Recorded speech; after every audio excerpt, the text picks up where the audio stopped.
কিয়ামতের আগে বেহায়া নারীর সংখ্যা বেড়ে যাবে, বেপর্দা নারীর সংখ্যা বেড়ে যাবে। ওই সকল নারীদের সংখ্যা বৃদ্ধি পাবে যাদের কারণে মুসলমানদের ঈমান নষ্ট হয়ে যায়। বেপর্দা নারীর সংখ্যা বৃদ্ধি পাবে যাদের কারণে মুসলমান যুবকদের চরিত্র নষ্ট হয়ে যায়। আজকাল আমরা সেটাই দেখতেছি, আয়োজন চলতেছে, আয়োজন যুবকদের চরিত্র হননের জন্য, যুবতীদের সতীত্ব নষ্ট করার জন্য আজকাল আয়োজন হচ্ছে, রাষ্ট্রীয়ভাবে আয়োজন হচ্ছে, আন্তর্জাতিকভাবে আয়োজন হচ্ছে। এই যে মিস ওয়ার্ল্ড প্রতি বছর সুন্দরী বাছাইয়ের প্রতিযোগিতা হয় আপনারা জানেন। আবার এই যে চলচ্চিত্রের ক্ষেত্রে নায়ক নায়িকাদের নির্বাচনের ক্ষেত্রে কত অশ্লীলতা তাদের প্রদর্শনী হয়। আল্লাহ আকবার, আল্লাহ আমাদেরকে রক্ষা করুন। যে যত বেশি উলঙ্গভাবে, যে যত বেশি বেহায়াভাবে খোলামেলা পোশাক করতে পারবে, ও পরীক্ষায় তত বেশি নাম্বার পাবে, ও তত বেশি আপনার এই প্রতিযোগিতায় সে তত উপরে উঠতে পারবে। আজকাল আয়োজন হচ্ছে যুবকদেরকে নষ্ট করার জন্য। বেহায়া অশ্লীল বেপর্দা নারীর সংখ্যা সমাজের মধ্যে বৃদ্ধি পাচ্ছে। আপনি যখন একটা নারী যখন রাস্তা দিয়ে যায়, সে যদি হাফ প্যান্ট পরেও যায়, তখন আপনি কিছু বলতে পারবেন না।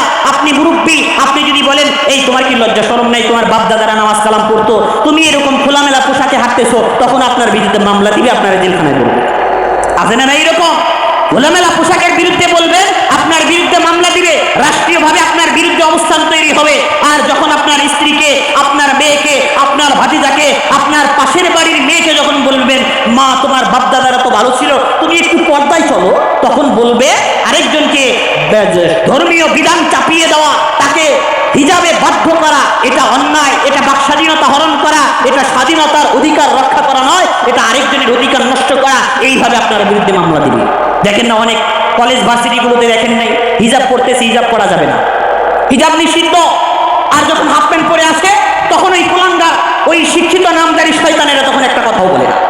আরো বলে কি খোলামেলা অবস্থায় আসবা, বোরকা পরে আসতো কে, যেন খোলামেলা অবস্থায় আসতে পারে ওই লুচ্চা শিক্ষকেরা, ওই কলেজ ভার্সিটির লুচ্চা শিক্ষকেরা যেন এদের কাছ থেকে তাদের কুপ্রবৃত্তি আদায় করতে পারে, তাদের যেন লালসা তৈরি করে তাদের আদায় করে নিতে পারে, তাদের মজা যেন এখান থেকে লুটিয়ে নিতে পারে। এই কারণেই এই শিক্ষিত শয়তানেরা বোরকা পড়তে দেয় না, খোলামেলা রাস্তায় এরা খুশি হয়। তো বেপর্দা নারীর সংখ্যা বেড়ে যাবে। রাসূল বলেছেন, মুসলিম শরীফের একটি হাদিস, 2128 নম্বর হাদিস, قال رسول الله صلى الله عليه وسلم সিনফান মিন আহলিন নার লাম আরাহুমা। আল্লাহর নবী বলেন, দুই শ্রেণীর মানুষ যারা জাহান্নামে যাবে, যাদেরকে আমি দেখি নাই। অর্থাৎ কিয়ামতের আলামত, আমি চলে যাওয়ার পর আমার উম্মতের মধ্যে এই দুই শ্রেণীর মানুষের বড় প্রভাব পড়ে যাবে। দুই শ্রেণীর মানুষ সমাজের মধ্যে বেড়ে যাবে। রাসূল বলেন, এক শ্রেণীর হলো সমাজের মধ্যে এমন একটা শ্রেণী থাকবে যারা মানুষদের উপর জুলুম করবে, অর্থাৎ জালেমদের সংখ্যা সমাজের মধ্যে বাড়বে।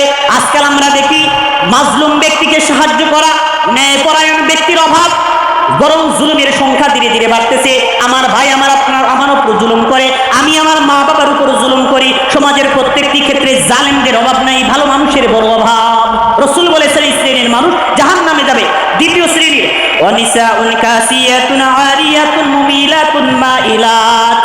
রাসূল বলেন, দ্বিতীয় শ্রেণীর মানুষ যারা জাহান্নামে যাবে, ওই শ্রেণীর নারী যারা খোলামেলা থাকবে, পোশাক পরেও উলঙ্গ থাকবে। তারা যখন রাস্তায় বের হবে, পুরুষদেরকে লালায়িত করবে, পুরুষদের দৃষ্টি আকর্ষণ করবে, এমন ভাবে সাজগোজ করে রাস্তায় বের হবে, তাদেরকে দেখলেই যেন পুরুষদের দৃষ্টি নষ্ট হয়ে যায়, তাদেরকে দেখলেই যেন যুবকরা তাদের চরিত্র নষ্ট করে ফেলে। রাসূল বলেন, এই দুই শ্রেণীর মানুষ লা ইয়াদখুলুনাল জান্নাতা ওয়া লা ইয়াজিদুনা রিহাহা, জান্নাত তো পাবেই না, জান্নাতের ঘ্রাণও তারা পাবে না। নাউযুবিল্লাহ, তারা জান্নাত তো পাবেই না, জান্নাতের ঘ্রাণও পাবে না। বেপর্দা নারীর সংখ্যা বাড়বে, জালেমদের সংখ্যা বাড়বে। এই দুইটি কিয়ামতের ভয়াবহ আলামত।